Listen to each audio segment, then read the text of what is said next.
The lessons about the Belgian-American relationship start with substance and policy. I think I know Barack Obama's position on every major issue of the day.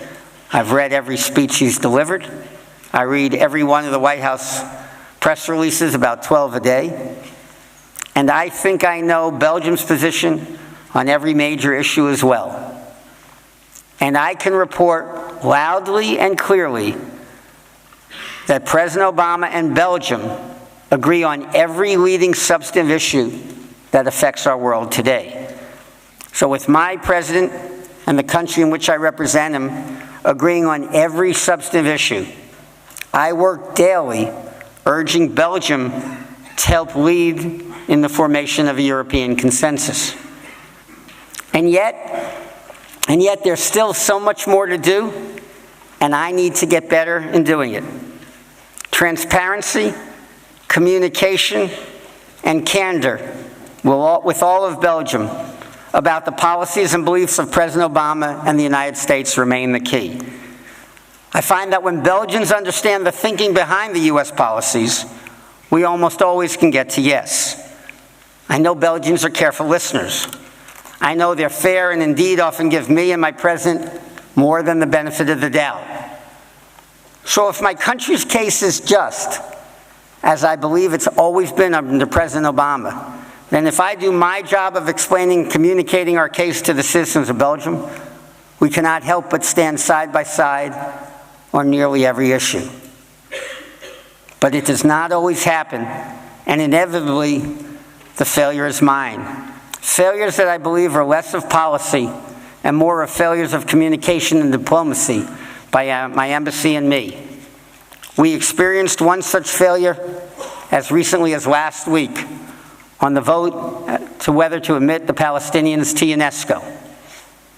You see, President Obama and I have long believed to our core that long-term peace in the Middle East could only be approached by following strategy over tactics, by consistently showing Israelis and Palestinians alike that there's no way to end run around true negotiations and a negotiated peace agreement.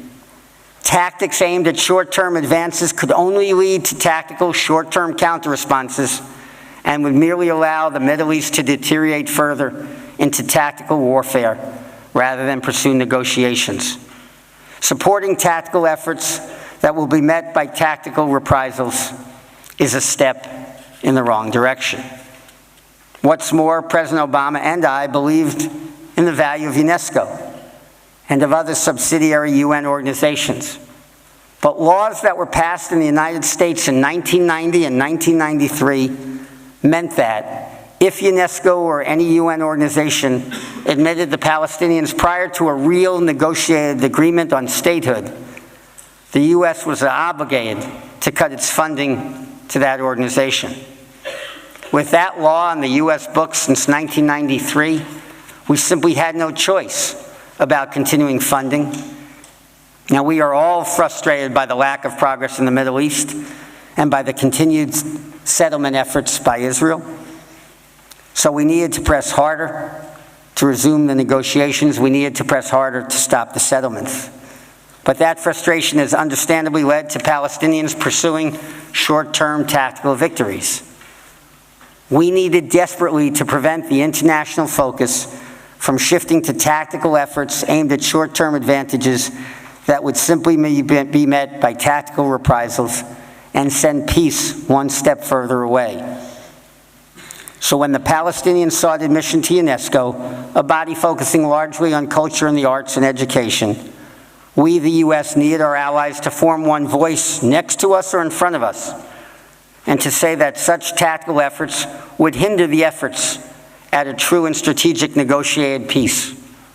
And with President Obama wanting desperately to continuing funding the good works at UNESCO, but with his hands tied by the laws of 1990 and 93, we needed our allies last week to form one voice, urging that voting in favor of UNESCO admission would be counterproductive to UNESCO and to the efforts of a well-meaning president to work in the right and constructive direction for that organization. Now, I wasn't foolish. There was much reason to understand why Belgium would traditionally abstain on such issues.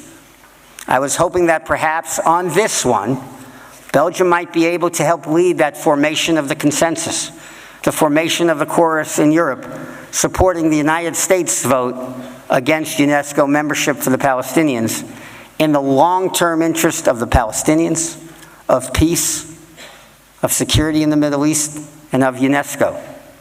Now, that chorus of allies did form, of countries standing with the United States in these efforts. It wasn't just Canada and Australia, but in Europe it included Germany and the Netherlands, Sweden and the Czech Republic, all voting with the United States against. With that lineup, I would have hoped for Belgium to join, to literally stand next to Germany and the Netherlands as it does every day, and help lead and build that chorus on the no vote. Or I would have fully hoped that if standing with Germany, Sweden, the Netherlands, Canada, Australia, and some others that day was a stretch too far, a bit too hard, then Belgium would simply join the UK, Italy, Denmark, Switzerland, Portugal, Poland, Slovakia, and many others in abstaining. But on that day, to my great disappointment, for reasons I understand and respect, but respectfully disagree with, Belgium voted yes, and the UNESCO efforts passed. See, the challenges that we faced will continue to unite us more than any disagreements than we have could possibly divide us. We will build that 21st century together, and I look forward to building it with each of you.